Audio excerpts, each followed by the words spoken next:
지난 9주간 9가지 주제를 놓고 이제 성도의 견인을 안타깝게 설명했습니다. 그렇지만 여전히 들리지 않는 우리들 때문에 돌아가시게 된 예수님을 생각하며 참 심각하게 읽어야 하는 그 말씀이 마태복음 24장의 종말론 말씀입니다. 역사는 모든 것에 다 끝이 있다고 합니다.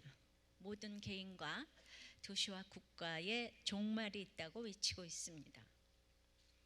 고통이 아무리 커도 끝이 있습니다. 기쁨이 아무리 커도 끝이 있습니다. 시작과 끝이 없는 분은 하나님뿐입니다. 진정한 종말은 인생인 끝이 있고 주님은 영원하시다는 것을 아는 것입니다. 그런 인생이 끝났다고 놀라지 말고 주님만 바라보라고 하십니다.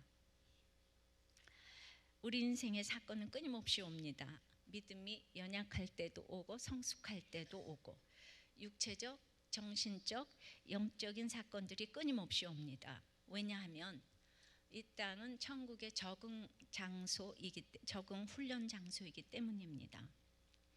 완전하지 못하고 누구나 실족할 수밖에 없는 이 땅에서 내 인생의 종말을 경험하며 그리스도로 인해 천국을 경험하는 자들만이 진짜 천국 백성이 될 수 있습니다. 오늘은 종말론에 대해서 생각해 보겠습니다. 인생에는 종말이 있기 때문에 첫째로 무너질 것을 보아야 합니다. 1절 2절입니다. 예수께서 성전에서 나와서 가실 때에 제자들이 성전 건물들을 가리키려고 보이려고 나오니 대답하여 이르시되 너희가 이 모든 것을 보지 못하느냐? 내가 진실로 너희에게 이르노니 돌 하나도 도리에 남지 않고 다 무너뜨려지리라. 예수님은 이 모든 것을 보지 못하느냐 말씀하시면서 이 화려한 예루살렘 성전이 무너진다고 지금 나가셨어요. 돌 하나도 남지 않고 무너뜨려지는 것을 미리 영의 눈으로 보라고 하십니다. 후에 돌마다 보석을 넣고 지었기 때문에 무너질 때 보석을 찾느라고 진짜로 돌 하나도 남지 않고 무너졌습니다. 이 세상에서 절대로 무너지지 않을 것은 없습니다. 아낌없이 지은 것일수록 아낌없이 무너진다는 것을 깨달아야 합니다. 재산을 아껴서 모아놓으면 자손들이 다 법정 투쟁을 합니다. 없으면 안 하는데 있어서 합니다. 잘 나가고 있을 때 무너질 수 있음을 보는 것이 믿음과 겸손입니다. 예수님이 예루살렘을 바라보는 심정은 술 먹고 감옥 가고 속 썩이는 자녀를 가진 부모의 수십만 배의 아픔일 것입니다. 여러분들 자녀들이 안 됐을 때 속상하는 그 강도는 믿음이 있을수록 훨씬 그 아픔을 느끼는 것입니다. 엊그제 서울대 재학생이 SNS에 유서를 올린 후에 투신해 사망했어요. 죽기 20분 전에 제 유서를 퍼뜨려 주세요라는 제목의 글에서 이 A군은 나와는 너무나 다른 이 세상에서 버티고 있을 이유가 없다. 여러분이 사랑하는 사람이 우울증으로 괴로워할 때는 근거 없이 다 잘 될 거야 식의 위로는 오히려 독이다 등 우울증과 자살에 관한 내용을 담았습니다. A군은 죽는다는 것이 생각하는 것만큼 비합리적인 일은 아니다. 정신적 귀족이 되고 싶었지만 생존을 결정하는 것은 수저 색깔이었다. 수저 색깔 뭔지 아세요? 금수저, 흑수저. 이 아이가 정신적 귀족을 논했지만 정작 본인은 서울대학까지 가서도 흑수저라고 생각하고 부모 덕을 보는 이 금수저에 대한 상실감이 있었던 것 같습니다. 서울대학까지 갔어도 저도 참 그거 많이 느꼈었습니다. 부모에게는 아들이 서울대를 갔으니 보기도 아까웠을 화려한 성전이었을 것입니다. 잘 나갈 때 무너질 수 있음을 보는 것이 믿음인데 나와는 너무 다른 세상에서 버티고 있을 이유가 없다고 하는 19살 이 청년을 여러분 어떻게 생각하십니까? 어디에서도 무너질 것을 보아야 합니다. 3절입니다. 다 같이 읽어보십시오.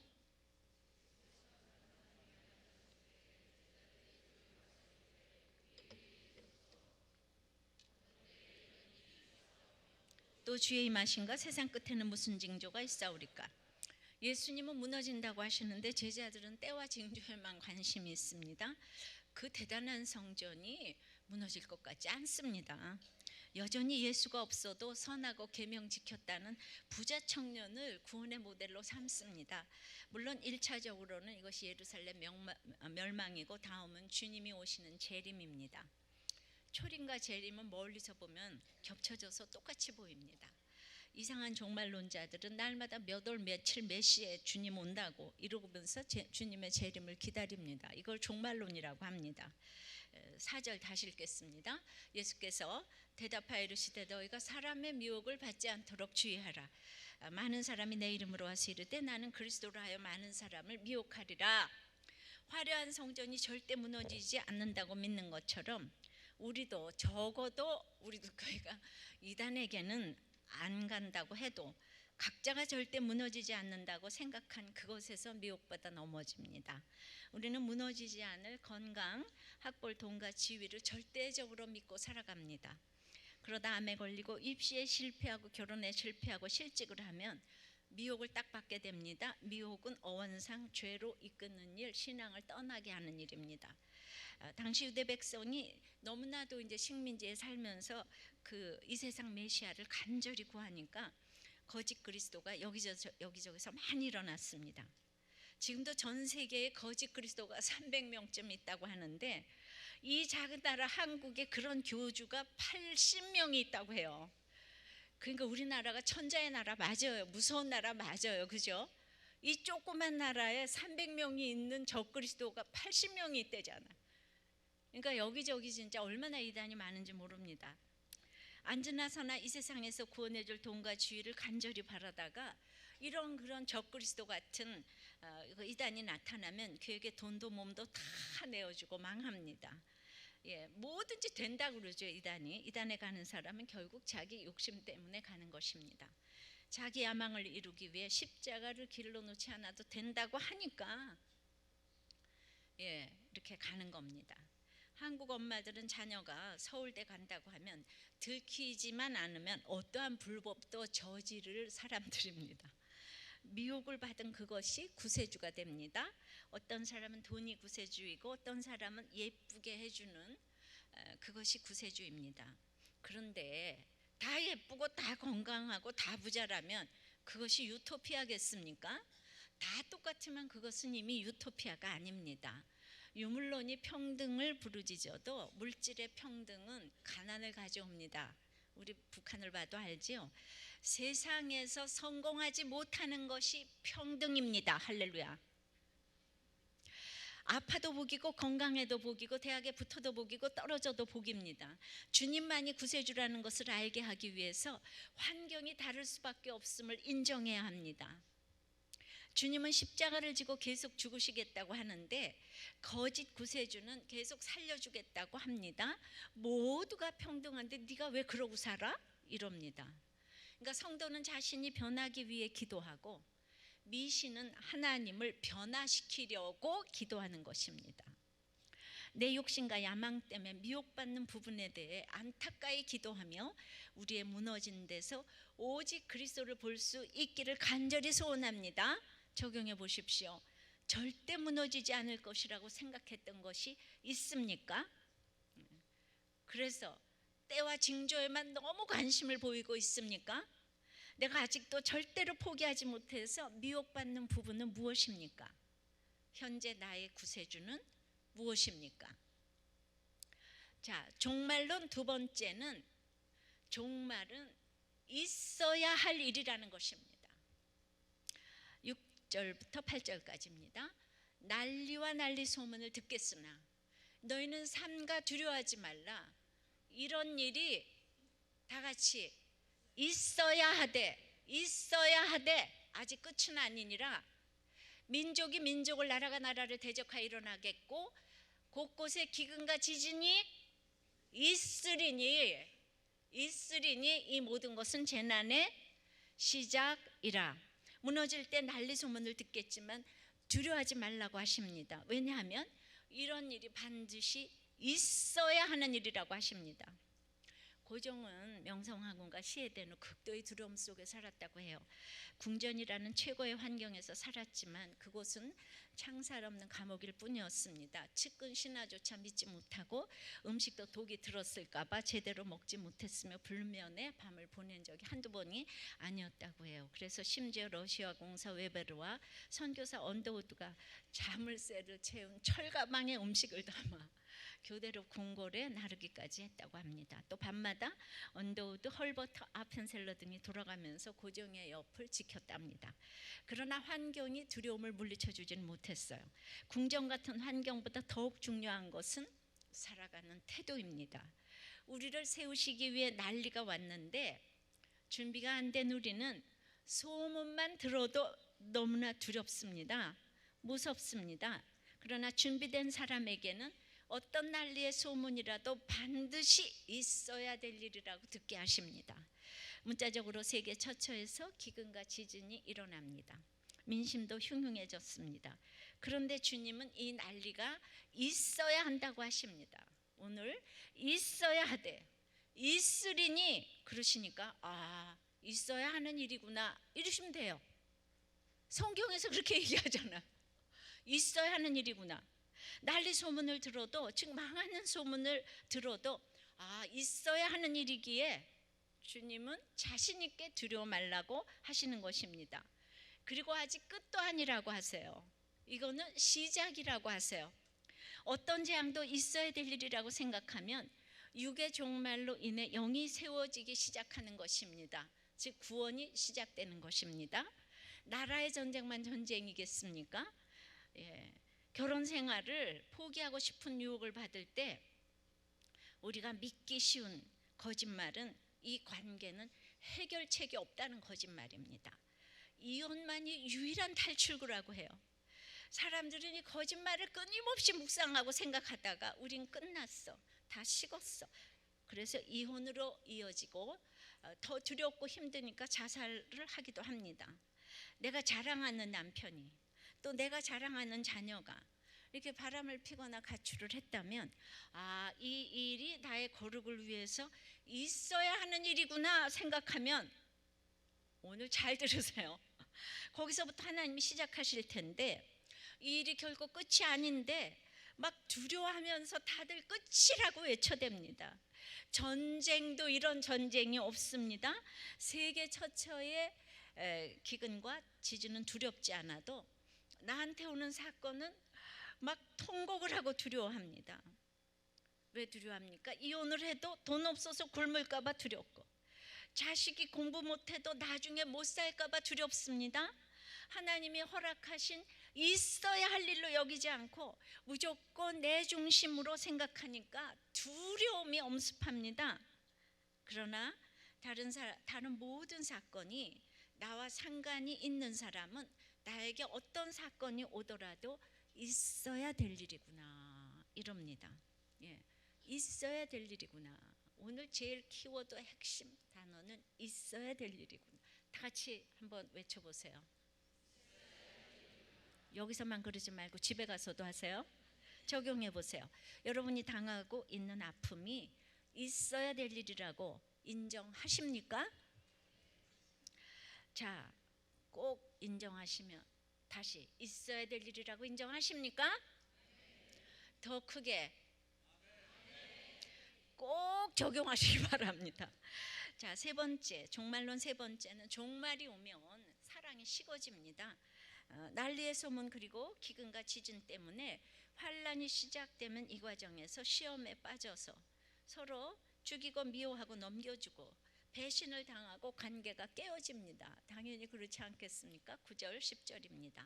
그때에 사람들이 너희를 환란에 넘겨주겠으며 너희를 죽이리니 너희가 내 이름 때문에 모든 민족에게 미움을 받으리라. 그때 많은 사람이 실족하게 되어 서로 잡아주고 서로 미워하겠으며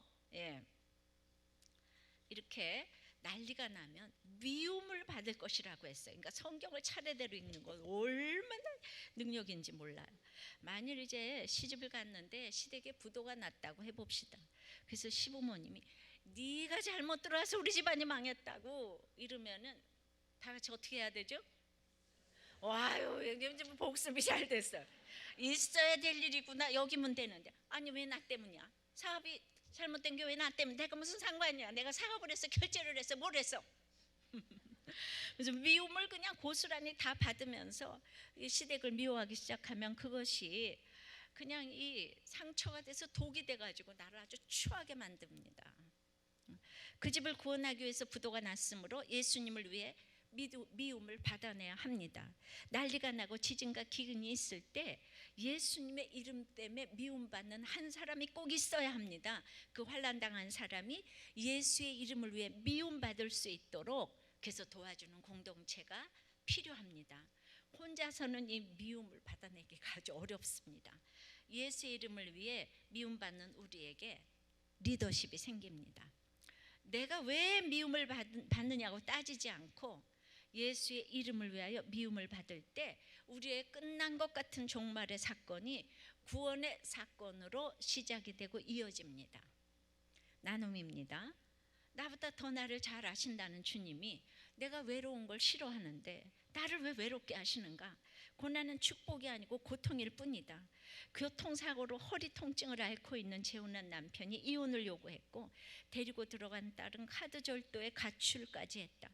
남편에게 한 달만 우리들 교회 가보자 해서 데려왔지만 여전히 이혼을 요구한다. 이혼하기로 최종 결정을 하고 이삿짐을 싸려니 외로움이 사무쳐서 부모님과 언니가 있는 하늘나라에 가고 싶은 마음뿐이다.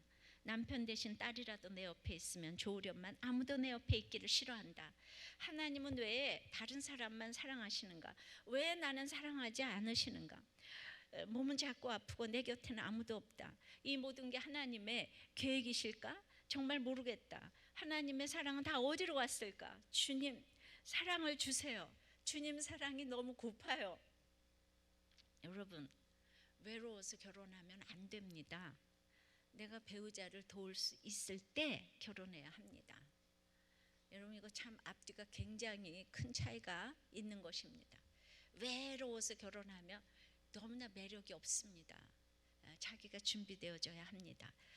초혼도 힘들지만은 재혼은 둘이 같이 쌓은 추억의 박물관이 없기 때문에 수틀리면 내 돈 쓴다 싶어서 당장의 이혼을 결정합니다. 그래서 제가 재혼은 아프리카 선교보다도 더 어려워서 천번 만번 생각하라고 하는 것입니다. 재혼해서 나와 내 자녀 치닥거리 해줄 이 배우자는 거의 없다고 해도 과언이 아닙니다. 여러분, 환상을 버리시기를 바랍니다. 에스겔도 하나님이 에스겔 선지자를 쓰시려고 벙어리로 만들어서 집 밖에 나가지 말고 인분의 떡을 구워 먹으라고 하니까 에스겔 4장 14절에 나는 영혼을 더럽힌 일이 없었나이다. 나는 어려서부터 지금까지 스스로 죽은 것이나 짐승에게 찢긴 것을 먹지 아니하였고 가증한 고기를 입에 넣지 아니하였나이다. 이러면서 시험에 들었어요. 내가 얼마나 잘했고 봉사했는지, 내가 얼마나 의로웠는지 조목조목 하나님 앞에 따지고 들었어요. 그런데 우리는요, 사랑을 해야지 그렇게 봉사를 하면 안 됩니다.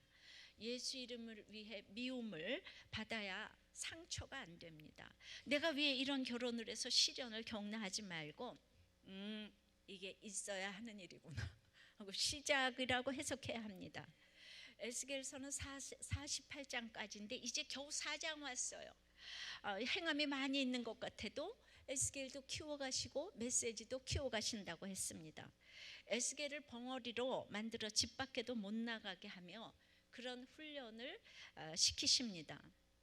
우리는 미움도 안 받고 욕도 안 먹고 사랑도 안 식어지면서 복음이 증거되기를 바라지만 에스겔도 예외가 없는 이 훈련을 받는 것이 사명으로 나가는 비결입니다. 누구든지 이제까지 잘하다가도 오늘 안 알아주면 살기도 싫습니다. 그러면 갑자기 안 할 말을 하게 되고 온 집안 식구에게 미움받고 또 욕을 먹을 수가 있습니다. 제가 이제 5년 동안 시집살이 잘하다가 이게 예수 이름 때문에 미움받는다는 생각이 제가 없잖아요, 그죠? 그러니까 앉아야 할지 서야 할지 모른 채 교양으로 미움을 참다가 에스겔처럼 저도 오라 소리를 지르면서 가출을 했습니다. 근데 저에게 사랑이라고는 없었지요. 근데 이제 에스겔도 난리를 치니까 인분을 쇠덩으로 감해 주셨어요. 제가 에스겔처럼 주님의 계획 속에 있는 인생이기 때문에 하나님은 제게 잘 참으면 그것이 예수 이름 때문에 미움받는 것이라고 이렇게 가르쳐 주시면서 제 고난을 그래도 잠시 감해 주셨어요. 처음부터 쇠덩으로 하셨으면 감사가 없었을 텐데 인분해서 쇠덩으로 감해 주시니까 너무 감사했습니다. 시댁에서 분가를 하니까 잠시는 숨이 쉬어졌습니다. 같이 살다가 아침 저녁 문안 가는 건 일도 아니었습니다. 처음부터 아침 저녁 문안 가라 그러면 여러분 결혼 안 할 거예요. 살아보세요. 그래서 혹독하게 다뤄주는 게 참 필요한 것 같아요. 지금 뭘 해야 할지 모르겠다면 여러분에게는 아직 훈련이 남아있다는 뜻입니다. 회사 생활도 마찬가지입니다. 내가 불철저희라는데 잘 알아주지 않으면 독이 나옵니다. 내가 왜 이 회사에서 이런 일을 겪나하지 말고 이거는 있어야 되는 일이구나. 이제 시작이라고 하니 기회가 있다 이렇게 생각하시기 바랍니다. 주님이 있어야 할 일이라고 하시는데 나는 없어야 할 일이라고 하니까 없어야 왜 나한테 이런 일이 오는가 이러니까 이게 더 두려운 일이라는 것을 알아야 합니다.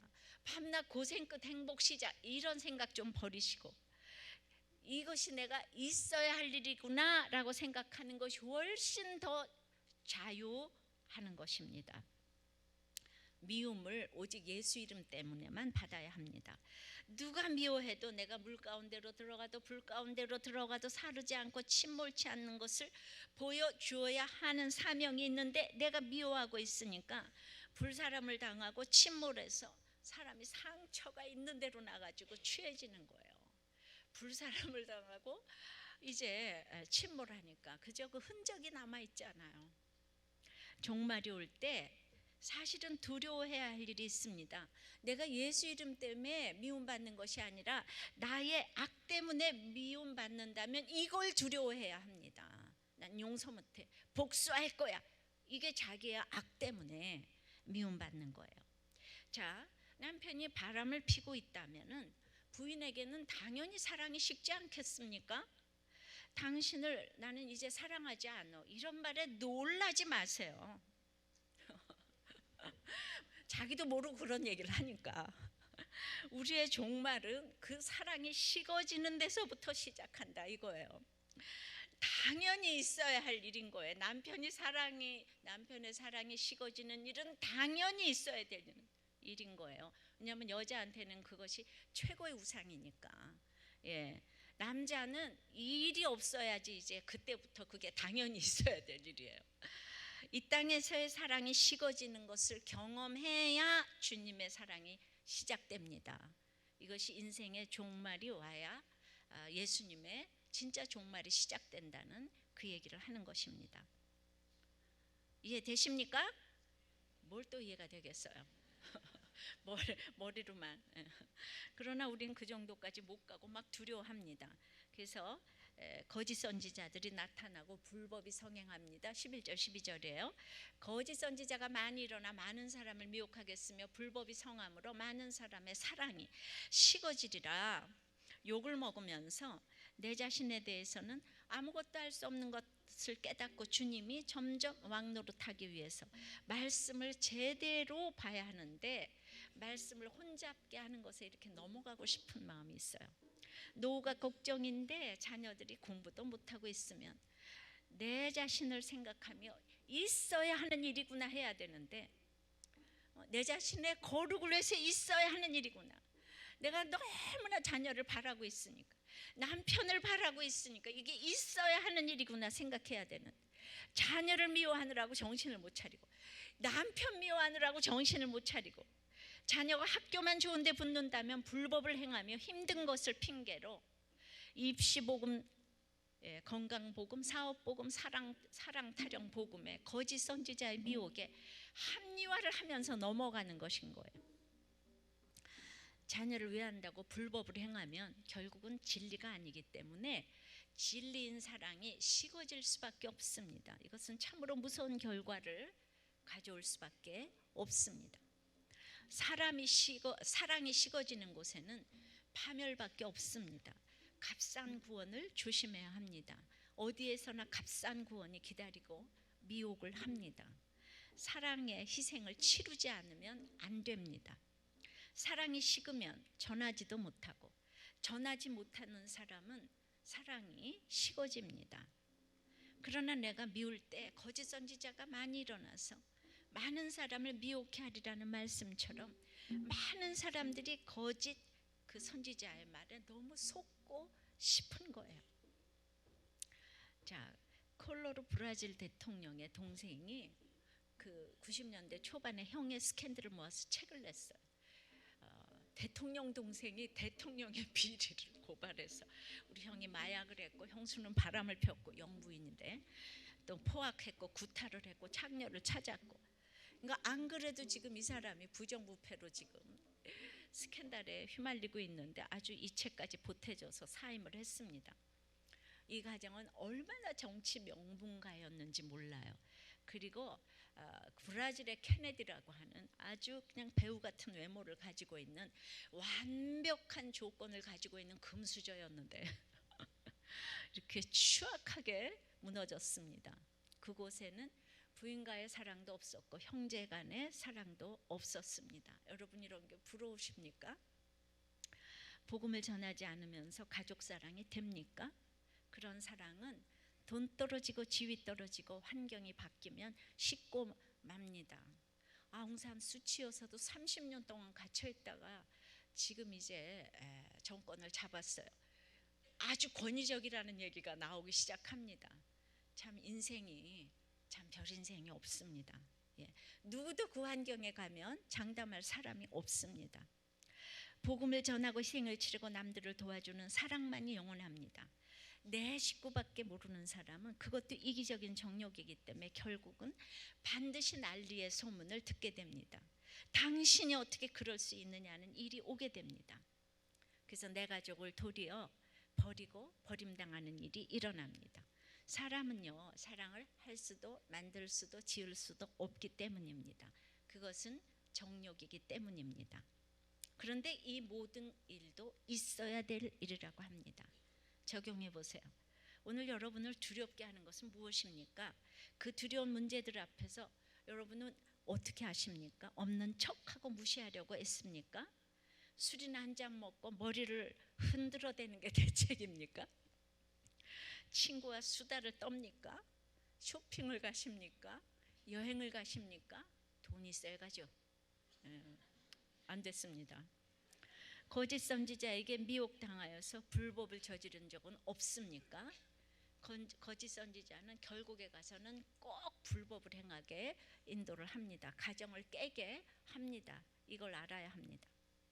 자, 정말로 네 번째는 복음이 전파될 때가 진정한 종말입니다. 13절입니다. 그러나 끝까지 견디는 자는 구원을 얻으리라. 사랑이 식어버리고 남이 나를 미워하고 때리고 잡아 죽일 때 어떻게 끝까지 견디겠습니까? 어떤 믿음의 공동체도 모두가 거듭난 곳은 없습니다. 그래서 한 집에서 내가 미움을 받으면서 어떤 태도를 보이는지 보여줄 의무가 있습니다.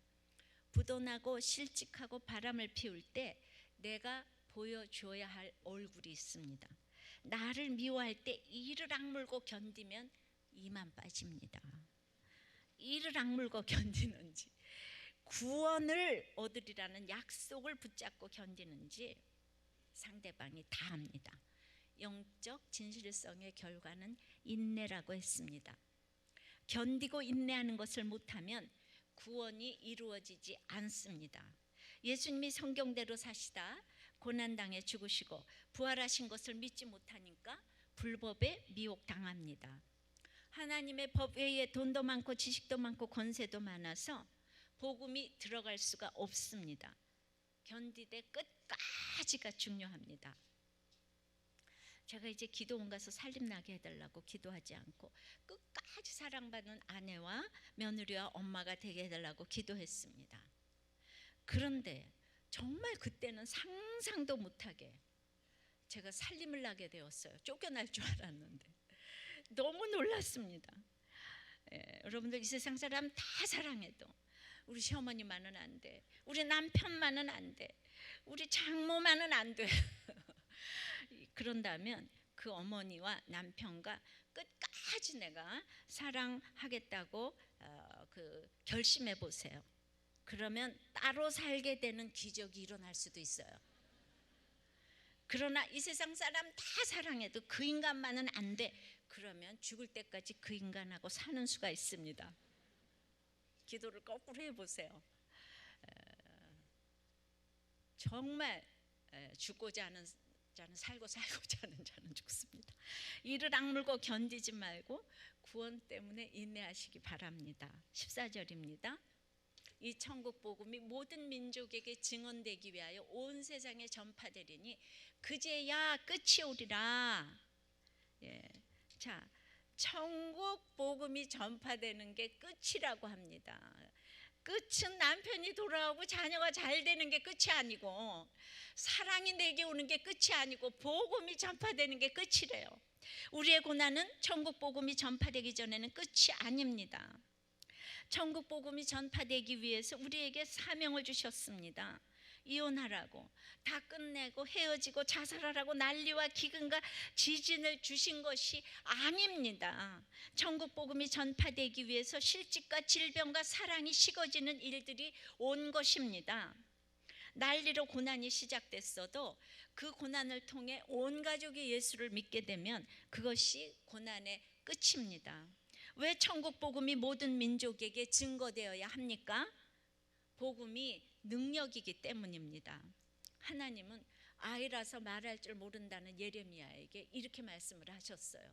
1장 10절에 보라, 내가 오늘 너를 여러 나라와 여러 왕국 위에 세워 네가 그것들을 뽑고 파괴하며 파멸하고 넘어뜨리며 건설하고 심게 하였느니라 하시니라.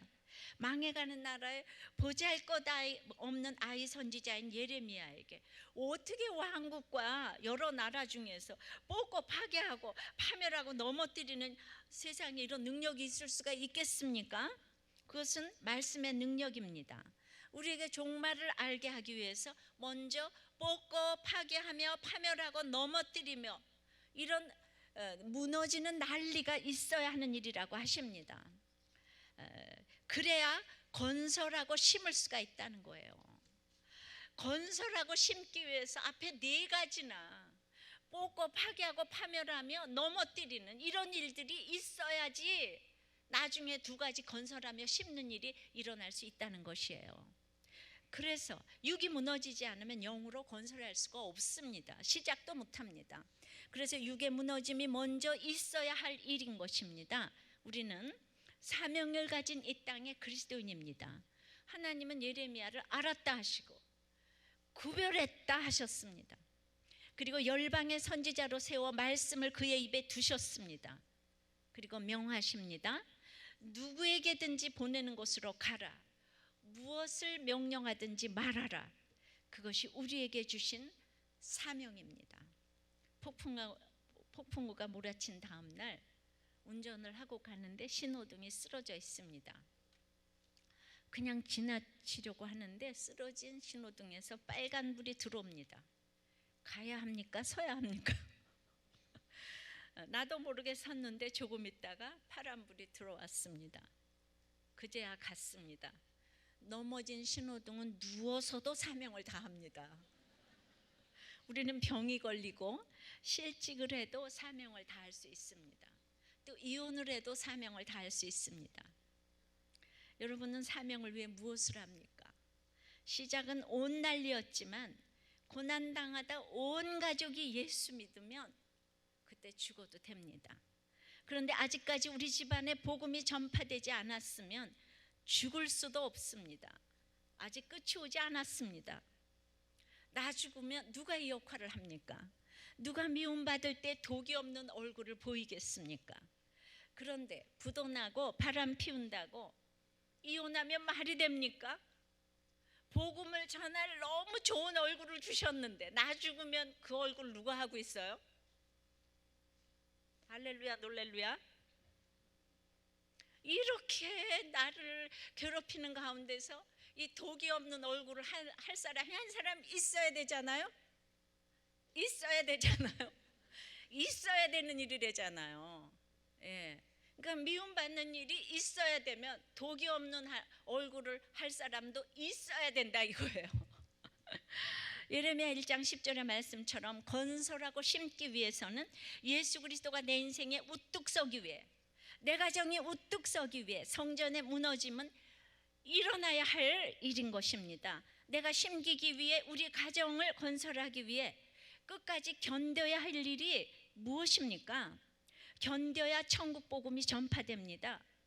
천국 복음을 위해 여러분은 헌신해야 될 일이 있어요. 복음이 전파되지 않으면 끝나지 않았어요. 죽을 수도 없어요. 이제 시작입니다. 여러분은 육의 종말에서 영적인 종말인 예수님을 맛보고 있습니까? 복음이 전파되어야 내가 죽을 수 있습니다. 너 결혼만 시키면 내가 죽어도 돼. 네가 학교만 마치면 내가 죽어도 돼. 이러고 계십니까? 예. 네가 결혼만 하면 난 이제 네 아버지하고 이혼할 거야. 이거 어디서 많이 듣던 얘기죠. 다들 그때만 지금 바라보면서 이를 갈면서. 결혼과 공부는 하나님이 다 시키십니다. 내가 죽지 못할 이유는 오직 우리 가정에 복음이 전파되지 않았기 때문입니다. 기도 제목도 이렇게 달라져야 합니다. 안탈리아의 아스펜도스 경기장은 2000년 전에 세워진 1만 5천 명 5천석 규모의 경기장입니다. 이게 터키에 있죠. 그런 곳에서 제가 선교사 수련회를 그때 갔었죠. 집회를 했어요. 그날 외성 병력을 동반한 비가 억수로 쏟아지는 걸 뚫고 갔는데 예배 시작 전에 비가 딱 멈췄습니다. 이런 기가 막힌 경기장에서, 그 기가 막힌 경기장에서 히브리인을 데려다가 굶주린 사자 앞에서 가이사를 인정하고 하나님을 부인하면 사자밥이 되지 않고 황금 마차를 하나 딱 놓고 이 황금 마차를 태워준다고 위협을 했습니다. 단 한 명도 황금 마차에 오른 사람이 없어요. 단 한 명도 황금 마차를 선택하지 않았다고 합니다. 요한일서 3장 9절에는 하나님의 씨가 그 속에 거함이요 그도 범죄하지 못하는 것은 하나님께로부터 났음이라. 할렐루야. 여러분이 하나님께로부터 났다면 사자밥이 돼도 황금마차를 지금 선택하지 않는데 뭔 그렇게 이혼을 선택하고 뭔 자살을 선택하고 뭐 죽을 것 같아요? 여러분 가정 하나 구원하면은 천국에서 그냥 너무나 상이 클 텐데 이 짧은 인생에 별 인생이 없는데 여러분들 적용해 보십시오. 복음이 전파되기 위해 무엇이 무너지고 뽑히고 파괴되고 파멸되었습니까? 다른 사람들은 어떻게 나한테는 뽑고 무너지고 파괴되는 일밖에 없어 이러는데 계속해서 뽑히고 파괴되고 파멸되고 무너지는 일이 와야 그 다음에 건설하고 심는 데잖아요. 할렐루야. 이게 성경 말씀에 있어요. 여러분들이 너무 악하고 교만하기 때문에 이게 너무 축복이에요. 내가 그만큼 뽑히고 파괴되고 파멸되고 무너뜨림을 당해야 나를 통해서 하나님의 왕국을 건설하고 심게 되는 것입니다. 여러분들은 지금 어느 수준에 있습니까? 내가 심기기 위해, 그래서 우리 가정을 건설하기 위해 끝까지 견뎌야 할 일은 무엇입니까? 천국 복음이 전파되는 것이 끝이라고 합니다. 그러니까 나에게 어떤 일이 와도 천국 복음이 전파되기 위해서 있어야 할 일이라고 하십니다. 다시 한번 있어야 할 일이다 외쳐보시기 바래요.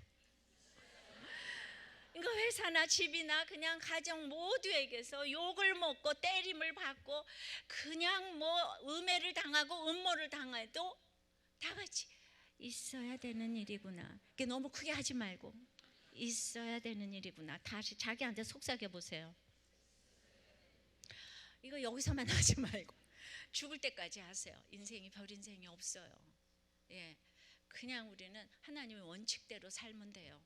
결혼을 했으면 가정을 지켜야 되는 것이고 회사에 들어가면 쫓겨날 때 있어야 되는 것이고 사장이 아무리 욕을 해도 있어야 되는 일이구나 이렇게 생각하시면 결국 사장이 또 될 텐데 우리들 교회만 오면 승진이 그냥 눈앞에 다 있어요. 황금마차가 진짜 있어요.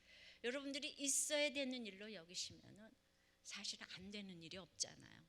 우리들 교회 와서 안 되는 일이 뭐가 있어요? 얘기해봐요. 되는 일밖에 없어요. 알아요? 제가 복음으로 날마다 안 되는 일을 외치니까 여러분들은 되는 일밖에 없는 거예요. 왜냐하면 하나님이 건설하고 심으니까. 근데 우리는 이제 뽑혀지는 것에 대해서 해석을 잘하고 있으니까 미움당하는 얼굴을 보이지 말고 거기서 독이 없는 얼굴을 보여야 되는 영생화장품 듬뿍 쳐바르고 왜냐하면 우리도 또 이제 억울하니까 쳐발라야 돼. 많이 쳐발라야 돼. 어떻게 또 그러지? 또 그러지? 있어야 되는 일이구나. 있어야 되는 일이구나. 이렇게 나가. 제가 이렇게 얘기하지만 여러분들의 너무 슬픈 마음을 제가 다 압니다. 제가 너무나 눈물로 이렇게 여러분들의 아픔에 동참하고 가는데 어떤 사람은 목사님이 뭐 정신적인 히스테리에 걸려서 날마다 운다 막 이런 걸 홈페이지에 또 올렸더라고요. 내가 왜 울어야 되는지 성경적으로 얼마나 설명을 했는데 오신 지 얼마 안 된 분인 것 같아요. 애통하는 자가 복이 있고 성경의 인봉을 뗄 자가 없어서 요한 사도는 너무나 울었다고 했습니다. 예수님도 너와 네 자식을 위해서 울라고 그랬어요. 계속해서 끝까지 우리는 애통하고 가야 되는 것입니다. 그래서 여러분들 생각하면 얼마나 가슴이 아픈지 모르겠습니다. 제가 읽어드리는 것마다 너무 기가 막히지 않습니까? 이제 또 기가 막힌 나눔을 하나 또 읽어드리겠습니다. 아침에 자고 있는 저를 오빠가 장난으로 툭하고 견들였는데 제가 오빠한테 발길질을 했습니다. 평상시에도 자주 일어나는 장난질이지만 오늘 아침 오빠는 이상하게 혈기를 부리며 밥상을 엎었습니다. 저는 순간 너무 놀랐고 가만히 이불 속에서 내 십자가다, 내 십자가다를 반복하며 눈물을 삼켰습니다. 예전 같으면 벌써 오빠한테 소리 지르고 악을 쓰며 덤볐을 텐데. 근데 저는 제가 하나님 안에서 정말 잘 죽어진 줄 알았습니다. 그런데 엎어진 밥상을 치운 엄마의 모습이 너무 애처로워 보였습니다. 시집가서는 남편이 엎은 밥상을 치우고 이제는 아들이 엎은 밥상까지 치우는 엄마의 모습에 정말 한숨이 나왔습니다. 엄마 인생이 너무 구질구질해 보였습니다. 그걸 왜 엄마가 치워? 밥상을 엎은 사람이 치워야지 하면서 오빠가 미워서 엄마를 거들어주지도 않았습니다. 전 아직 죽지도 않았고 십자가에서 기절한 것도 아니고 그냥 아주 멀쩡히 살아있었습니다. 엄마와 오빠가 출근하고 혼자 남은 집에서 미친 듯이 울고 또 울었습니다. 서러워서 울고 속상해서 울고 또 울었습니다. 그리고 처음으로 오빠의 옷을 끌어안고 울며 기도했습니다. 오빠를 사랑하게 해달라고, 오빠를 이해하게 해달라고 그렇게 눈물 콧물 다 쏟으며 기도하고 나니 마음이 편안해졌습니다. 그러다 문득 오빠가 지금까지 받은 고난과 상처에 대해서 생각하니 너무나 미안한 마음이 들었습니다. 지금까지 저는 단 한 번도 오빠의 고난과 오빠가 받았을 상처와 아픔에 대해서 생각해 본 적이 없습니다. 아빠를 그대로 닮은 오빠는 제 삶의 고난 그 자체였으니까요. 어릴 때 저는 아빠의 사랑을 독차지하고 자랐습니다. 반면에 오빠는 아빠한테 맞으며 자랐죠. 알코올 중독자였던 아빠는 항상 만취에 들어오셨고 그런 아빠한테 오빠는 항상 맞았습니다. 맞고 또 맞고 그러다 발로 밟히고 욕실에 갇혀서 밟히고 안방에서 밟히고 거실에서 밟혔습니다. 그리고 아빠는 눈에 보이는 것은 잡히는 대로 다 집어던졌고 현관문에 두꺼운 유리도 주먹으로 깨부셨습니다. 우리 가족은 그런 아빠로 인해 항상 부들부들 떨어야 했고 만취한 아빠가 잠이 들 때까지 옆집 아랫집으로 피해 다니다가 아빠가 잠이 들면 몰래 집으로 들어오곤 했습니다. 아빠의 혈기가 잠잠한 날에는 오빠가 저를 때렸습니다. 오빠는 제 교과서를 찢고 낙서하고 학용품을 집어던지고 그래도 분이 안 풀리면 아빠가 오빠를 때리듯이 저를 때렸습니다. 그런 생활은 계속 이어졌습니다. 그러다 오빠가 중학교 때 가출을 했습니다. 오빠는 동네에서도 알아주는 사고뭉치였습니다. 엄마 아빠는 오빠의 뒤치다거리 하느라 법원을 들락거려야 했습니다. 전 그런 오빠가 너무 싫었고 창피했습니다. 동네에서 유명한 알코올 중독자의 딸이자 유명한 사고뭉치의 동생, 너무너무 싫었습니다. 다 싫었습니다. 지긋지긋했습니다. 저와 엄마는 가출함으로써 해방되었습니다. 그런데 그것이 오빠에게 독약보다 쓴 고통의 사건이었다는 걸 몰랐습니다. 엄마와 저의 가출로 아빠는 더 자주 술을 드셨고 오빠는 혼자서 그런 아빠를 섬겨야 했습니다. 그리고 몇 년 후 갑작스러운 아빠의 죽음으로 오빠는 더 힘들어했습니다. 아빠의 얼마 안 되는 재산도 큰엄마가 가로채 버렸습니다. 오빠는 엄마한테 버림받았다는 상처와 큰 집으로부터 버림받은 상처, 또 더구나 자기를 무시하는 동생에게까지 받은 상처, 이제 상처로 똘똘 뭉친 오빠였습니다. 저는 하나님 안에서 오빠를 많이 사랑하고 있다고 생각했습니다. 오빠의 구원을 위해 제가 애통해하고 있는 줄 알았습니다. 그런데 저는 오빠를 사랑한다면서 제 안에 아직도 오빠를 미워하는 죄가 있고 오빠의 잘못만 눈에 보입니다. 제가 아직도 어둠 속에 거하고 있습니다. 이제는 주님 안에서 오빠를 진실로 사랑하기를 원한다고, 오빠의 구원을 위해서 애통하기를 원한다고, 주님 안에서 오빠가 받은 상처가 치유되기를 원한다고, 혼자서 아파했을 오빠가 이제는 주님 안에서 회복되기를 원한다고 간절히 기도합니다. 이 집의 종말인 것 같은 이 사건이 있어야 할 일로 여겨지지 않았다면 서로 시험에 들어 정말 미워하고 잡아 죽이고 상처받고 하면서 정말 인생의 종말로 끝났을 텐데, 이 집안에 복음이 전해졌습니다. 이 자매와 오빠와 엄마가 다 같이 우리들 교회를 나오고 계십니다. 그리고 이곳에서 다 자매와 오빠가 결혼을 했습니다. 물론 아직도 끝나지 않은 아픔이 있습니다.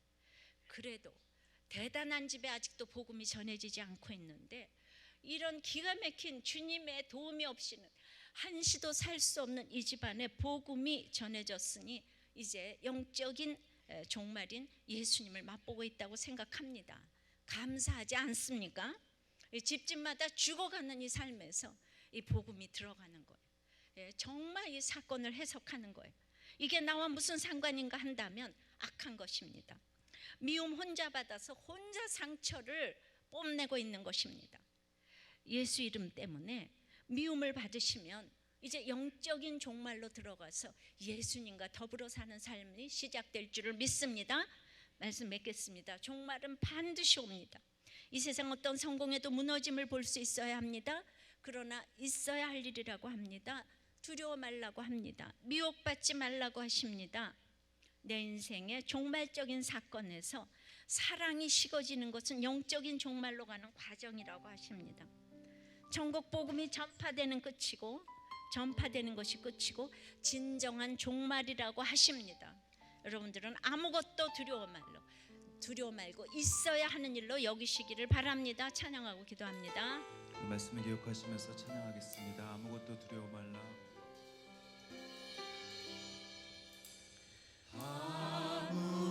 아무것도 두려워 말라.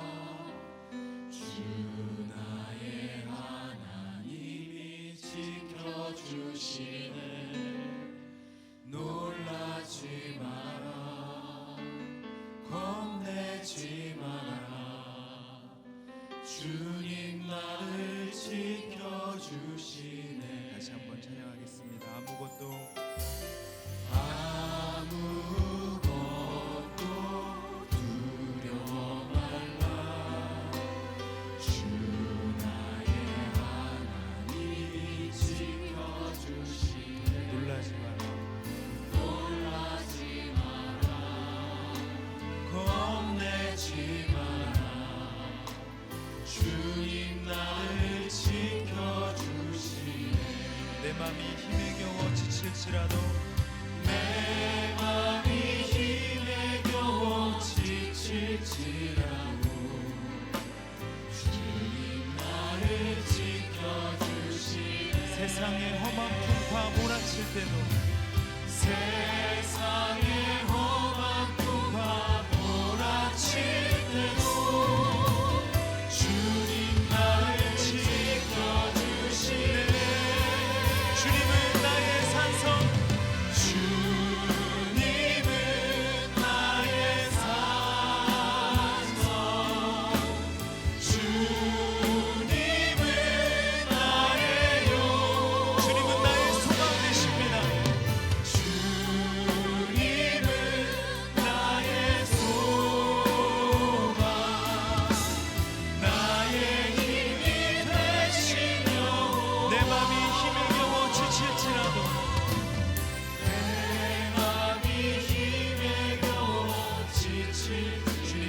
지켜주십니다.